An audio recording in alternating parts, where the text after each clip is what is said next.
Despois dun ano de pandemia, aínda hai xente que non respeta nin valora as medidas sanitarias. Un exemplo desta falta de solidariedade foi a que lles tocou vivir aos xerentes do bar Fina Viñas na Illa de Arousa. Os traballadores pedíronlle a un matrimonio que puxese a máscara na terraza.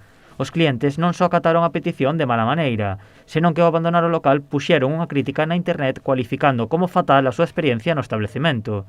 Os propietarios non daban crédito ao ver a crítica na internet e se defenderon a través dun comunicado nas súas redes sociais, recibindo un apoio masivo por parte da comunidade. Non sei, ao mellor ese tipo de xente pois non lle tocou a un pai, non lle tocou a un abuelo, non lle tocou a un irmán, non ve as imágenes de darlle volta a xente que está nunha UCI, 4 ou 5 enfermeras cunha sábena dándolle volta. Os clientes que hoxe se atopaban no establecemento mostraron o seu apoio aos traballadores. Para mí chapó.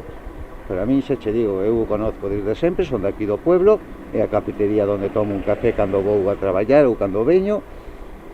Nunca tuve así nada con el, ni nunca vi nada. Houbo moita xente este verano e outros veranos e todo eso. E o comportamento dos dueños do local a mí me parece ben. Dende o local sinalaron que en ningún momento contestaron mal os clientes. Tamén lamentaron ter que enfrontarse a unha crítica tan dura co que está a sufrir a hostalería.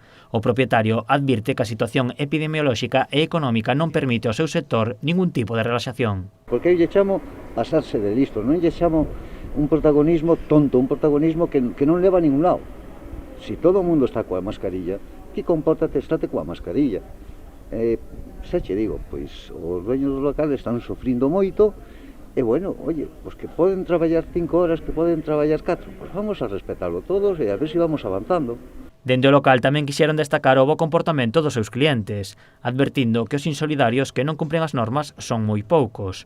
Agardan que todos poñamos da nosa parte e rematar con esta situación canto antes.